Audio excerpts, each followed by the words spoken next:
பார்த்துடலாம். ஒரு பைட் எடுத்து வச்சேன், கொஞ்சம் சூடாக தான் இருந்தது, ஆனால் டேஸ்ட் வந்து சூப்பராக இருந்ததுங்க. இதோட ப்ரைஸ் வந்து பார்த்தீங்கன்னா 40 ருபீஸ். ஆனால் 40 ருபீஸ்க்கு ஒர்த்தாக இருந்ததுங்க. அடுத்து இவங்க ஷாப்பில் ட்ரை பண்ணது இந்த சிக்கன் ரோல் தாங்க.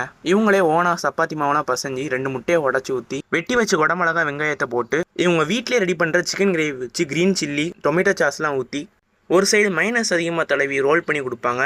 இதோட ப்ரைஸ் வந்து பார்த்தீங்கன்னா 50 ருபீஸ். நீங்கள் வெஜிடேரியனாக இருந்தால் உங்களுக்கு வெஜ் ரோலுங்க அவைலபிளாக இருக்குது. சாப்பிட்டு பார்த்தாங்க, டேஸ்ட் வந்து நல்லா இருந்தது. ஆனால் அந்த மைனஸ் மட்டும் கொஞ்சம் அதிகமாக இருந்த மாதிரி இருந்தது. ஆனால் இதே மாதிரி சிக்கன் ரோல் வேறு எங்கேயும் ட்ரை பண்ணதில்லை. நம்ம அடுத்து ட்ரை பண்ண போகிறது ஆட்டுக்கால் சூப் தாங்க. இதோட ப்ரைஸ் வந்து பார்த்தீங்கன்னா 20 ருபீஸ். சுட சுட இருந்தது, பெப்பர்லாம் போட்டு. எனக்கு பர்சனலாக ஆட்டுக்கால் சூப் வந்து ரொம்பவே பிடிக்கும். அதனால் டேஸ்ட்டில் எந்த குறையுமே இல்லை. நீங்கள் இந்த சைடு வந்தீங்கன்னா இந்த கேபி ராஜ் அந்த கடையில் ட்ரை பண்ணி பார்த்துட்டு உங்கள் சஜஷனை நம்ம கமெண்ட் செக்ஷனில் சொல்லுங்கள். இதே மாதிரி ஈவினிங் ஸ்நாக்ஸ் ஸ்பாட்ஸ் தூத்துக்குடியில் வேறு எங்கே இருந்தாலும் கமெண்ட் பண்ணுங்கள். கண்டிப்பாக அங்கே ட்ரை பண்ணி நான் வீடியோ போடுறேன். இந்த கடையோட லொக்கேஷன் நம்ம தூத்துக்குடி காய்கறி மார்க்கெட் ரவுண்டான பக்கத்தில் தான் இருக்குது. இந்த வீடியோ பிடிச்சிருந்தா நம்ம பேஜையும் நம்ம தூத்துக்குடி மக்கள் பேஜையும் ஃபாலோ பண்ணி வச்சுக்கோங்க.